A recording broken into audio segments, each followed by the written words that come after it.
स्वतंत्रता दिवस आज रात 10 बजे से कल दोपहर तक रहेगा डायवर्जन। दिल्ली नहीं जा सकेंगे भारी वाहन, तैनात रहेगा पुलिस बल। 15 अगस्त के मद्देनज़र एसपी ट्रैफिक रामानंद कुशवाहा ने बताया कि दिल्ली में स्वतंत्रता दिवस पर समारोह का आयोजन होने के चलते भारी वाहनों का प्रवेश बंद कर दिया जाएगा। 14 अगस्त की रात 10 बजे से 15 अगस्त की दोपहर कार्यक्रम समाप्त होने तक भारी वाहनों को UP border, Maharajpur border, Seemapuri border, Bhopura border से दिल्ली में प्रवेश नहीं करने दिया जाएगा। दिल्ली में स्वतंत्रता दिवस पर होने वाले कार्यक्रम के चलते 14 अगस्त की रात 10 बजे से अगले दिन कार्यक्रम समाप्ति तक भारी वाहन दिल्ली नहीं जा सकेंगे, जबकि छोटे वाहनों को दिल्ली में चेकिंग के बाद ही प्रवेश दिया जा रहा है। इससे दिल्ली यूपी की सीमाओं पर जाम की स्थिति बन रही है। गाजियाबाद यातायात पुलिस ने इसके लिए ट्रैफिक एडवाइजरी जारी की है। लाल किले पर कंटेनर लगाने पर भड़के किसान, कहा कहीं नहीं करने वाले हम कूच। किसान नेता राकेश टिकैत ने कहा कि हम कल कहीं नहीं कूच करने वाले हैं। उन्होंने कहा किसान अपने ट्रैक्टरों पर गांव में, तहसीलों में कल झंडा फहराएंगे। उन्होंने कहा कि कल दिल्ली की तीनों सीमाओं पर बैठे किसान स्टेज पर झंडा फहराएंगे। उन्होंने पूछा कि ऐतिहासिक लाल किले के सामने बड़े बड़े कंटेनर लगाकर ये क्या साबित करना चाह रहे हैं। टिकैत ने कहा लाल किला इनकी जागीर तो नहीं है, हमने अपना हक मांगा तो हमें आतंकवादी खालिस्तानी बता दिया गया। इंदिरा गांधी अंतर्राष्ट्रीय हवाई अड्डे पर बढ़ाई गई सख्ती, इन उड़ानों के लिए नहीं मिलेगी अनुमति। 15 अगस्त को दिल्ली के इंदिरा गांधी अंतर्राष्ट्रीय हवाई अड्डे में चार्टर्ड उड़ानों के लिए किसी भी ट्रांजिट फ्लाइट को सुबह 6 बजे से 10 बजे तक और शाम 4 बजे से 7 बजे के बीच लैंडिंग की अनुमति नहीं दी जाएगी। स्वतंत्रता दिवस के मद्देनज़र राजधानी की सुरक्षा व्यवस्था पर लगातार नज़र रखी जा रही है और किसी भी विपरीत परिस्थितियों से निपटने के लिए सख्त इंतजाम किए गए हैं।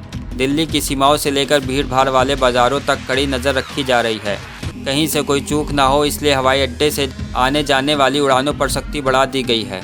एयरमैन द्वारा इंदिरा गांधी अंतर्राष्ट्रीय हवाई अड्डे के लिए जारी किए गए नोटिस के अनुसार 15 अगस्त को चार्टर्ड उड़ानों के लिए किसी भी ट्रांजिट फ्लाइट को सुबह 6 बजे से 10 बजे तक और शाम 4 बजे से 7 बजे के बीच लैंडिंग की अनुमति नहीं दी जाएगी।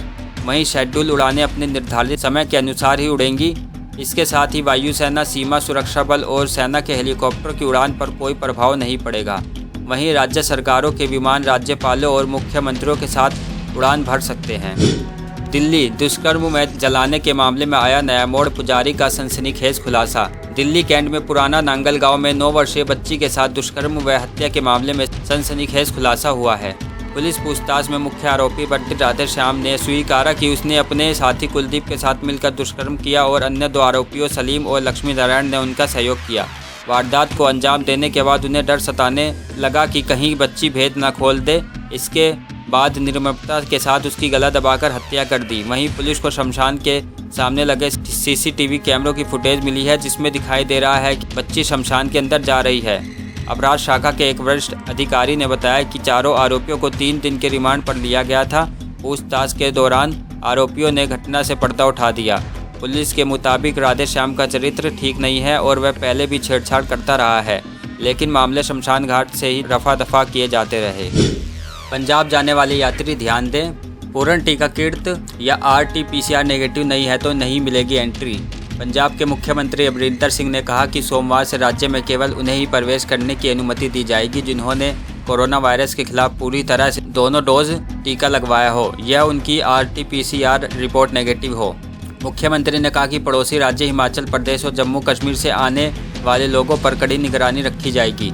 राज्य में संक्रमितों का कुल आंकड़ा लगभग 6 लाख है। पंजाब ने स्कूलों को फिर से खोलने के बाद कोविड परीक्षण तेज कर दिया है। सरकार ने प्रतिदिन स्कूलों से कम 10,000 नमूनों का RT-PCR परीक्षण करने का भी निर्णय लिया है।